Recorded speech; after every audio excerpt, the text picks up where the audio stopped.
Hey everybody, this is Phil from Zaid Comics, the co-creator and writer of the upcoming graphic novel Magic Cop, set to launch on Indiegogo in August. And I'm just one half of the two best-looking brothers in all of comics. And today we're doing a comic review of a very special comic out from Doug TenNapel, the creator of Earthworm Jim. And this is, you might have seen the unboxing that we did. This is Bigfoot Bill. This is 96 pages of nonstop, funny story, action, and an introduction to a wacky world that Doug has been working on. And right off the bat, let's just look at the book. I know we saw it in the unboxing, but this is a premium book out from an independent creator, a big win for the indie scene, a big win for ComicsGate. I mean, through Indiegogo, he was able to raise almost $200,000, and it shows in this book. Most of the stretch goals was upping the paperweight, getting it into hard cover, hardbound, a premium library edition for this run, and you have the gold leafing by his printer. Even on the side here, you could see um, it has, that shiny red, and the back has an embossing of Bigfoot Bill running. I don't know if it's, you can see that there. And the front has the sticker label of the cover, which was sold. The original was sold, and this is ink, like this is penciled, inked, and watercolored, and then put onto this label. And I was a lucky one. I didn't get the upside down label, the misprinting. I know some backers had some misprints on their book, but I got a standard one, and it looks phenomenal. And that's the power of the direct market right there, ladies and gentlemen.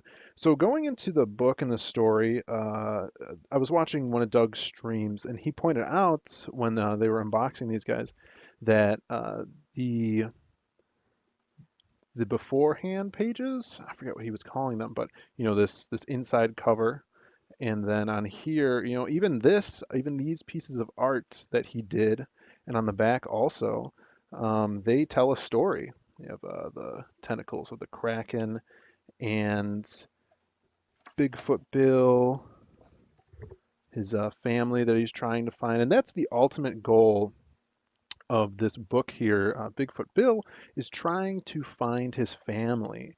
He's been locked up since he was a young lad in this underground government facility called the Crypto Zone, which resides under Los Angeles. And it's this basically herd pen of cryptozoic creatures.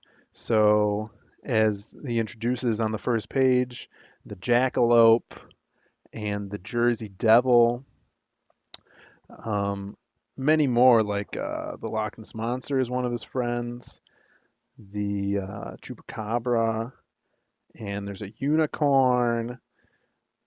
And those supporting casts really bring the humor to this book because they're your deadbeat friends that cheer for you on the sidelines and uh, are the comic relief. Even though Bill's a funny character, and this whole book has a bunch of humor in it, and it works very well.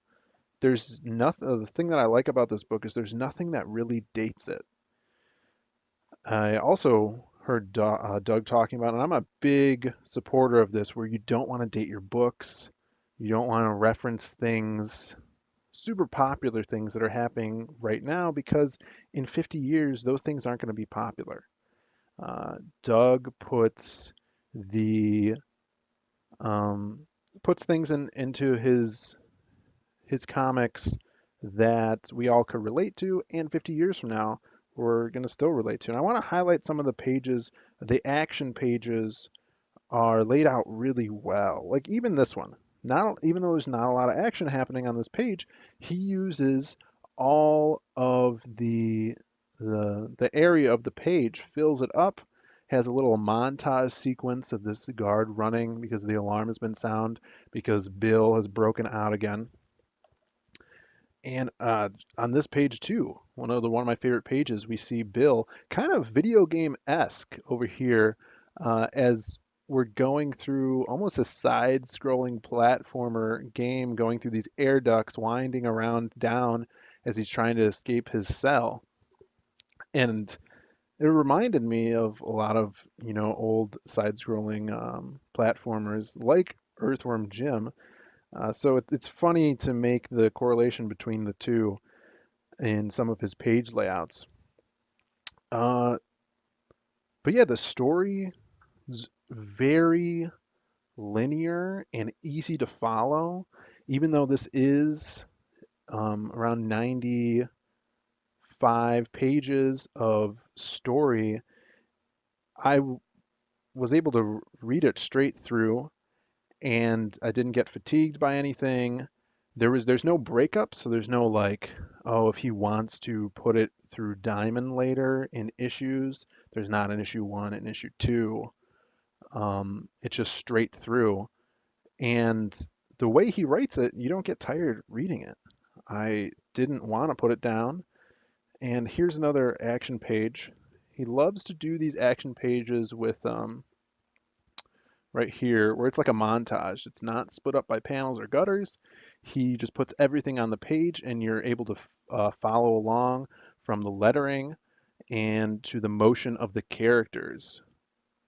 So that's something that I want to look into when, as for my writing more, because it really puts you into the action and doesn't take you out of it by separating it into separate panels. So I want to look into that more for myself in writing. And again, another action scene with Poseidon here. Um, this time fooling, there's no white on this page whatsoever with the backgrounds. In fact, he does it where, like I said, like a montage scenario where there's multiple of the same character pretty close to each other, but you get the sense of it's like a motion comic or a movie that you're watching. Very cinematic. I dig it. The Mothman's super cool, really menacing, and a wacky character. In fact, I love the first time you see the Mothman as they're walking through the office area of the crypto zone, and he's just lurking in a corner and talking to himself. He's really creepy and wacky. Chupacabra's really silly and funny. Just there's so many great characters in here, and it really reminds me of the great characters that he's designed for Earthworm Jim. Also, I was a huge fan of the show. A couple of years ago, I binged the show with my brother, and those characters, Evil the Cat, Psychro is one of my favorites. Really distinctive character designs, and they stick in your head. So you have like Poseidon in this one, the Kraken, Bill himself, even to uh, even to the agents. You know, their little side story there, where Bill's helping his agent partner out in his love life. Really cool. I don't want to go too much spoilery, but it does end on a cliffhanger, so there's going to be a sequel. We already know that Doug is planning a sequel. He's scripting it out right now. And he said that this one, which it lays down the groundwork for the world. And that's something that you really need to do if you're building up this big fantastical world that's not Earth. And that's something I'm trying to do with Magic Cop, the graphic novel we're going to crowdfund in August, is my first graphic novel. It's going to be around the same amount of page as Bigfoot Bill, so I'm taking a lot of influence and tips from this book and how this campaign went, because it's going to be similar amount of pages, but it is going to be split up into 4 chapters. So I really want to get that sense of building that foundation and groundwork for my universe as Doug did for the Bigfoot Bill universe. And then you said in the sequel for Bigfoot Bill Volume 2, It's going to be really wacky, really out there, very magical, using the powers of the Kraken even more, and really opening up that can of worms that he created in the first volume. This is super weird and super funny. I wanted to point this out because it makes no sense, but it's very wacky, and I think part of Doug's humor. In this panel here, the Kraken is saving Bill, and he chomps on this cryptozoic officer's head, and when he pops out, he turns into like this pig. He has this pig head, and then in the next page, it's not like that. But I just thought that when I read that, I thought it was hilarious, and then that's kind of like the cliffhanger. It makes you want to turn the page, and Pighead's gone, seemingly, but it was just a really weird, kind of humorous moment in the book that I wanted to point out.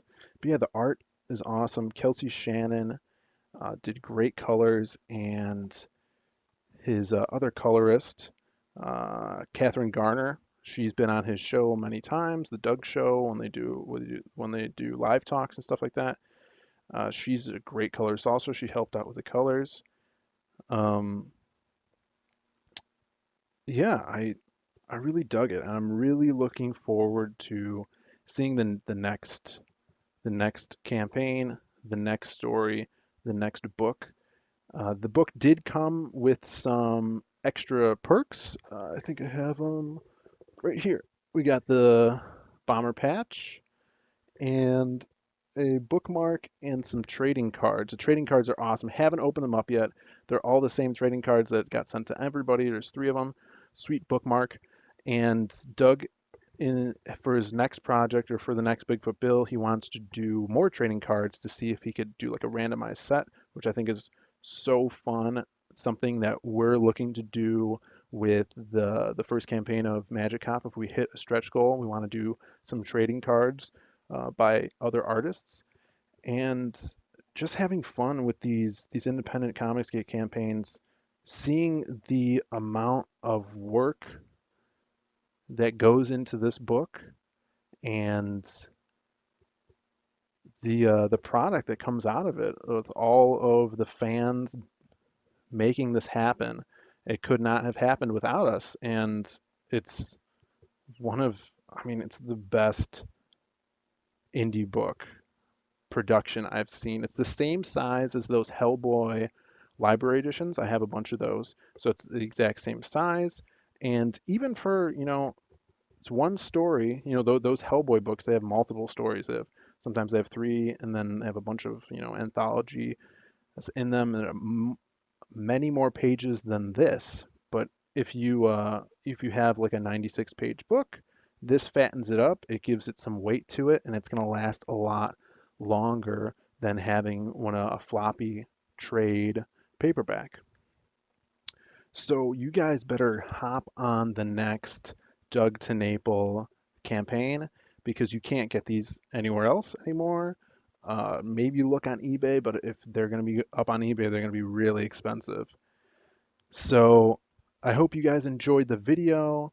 Go support Doug on his YouTube channel. It's just Doug TenNapel. Look him up on Twitter, on Instagram. I know he's trying to build that even bigger. And do the same for us. Like us on Facebook, and we have Twitter. I'll put all my social media down in the description. We're also doing a mailing list. So if you guys love indie comics and if you've heard about our Magic Cop comic, check out our mailing list. The link will be in the description. And if you join our mailing list and are a part of our crowdfunding campaign, you'll get an exclusive content when that goes up. You'll know when it goes up. And next month, we're releasing our Magic Cop Karaoke Express pilot issue.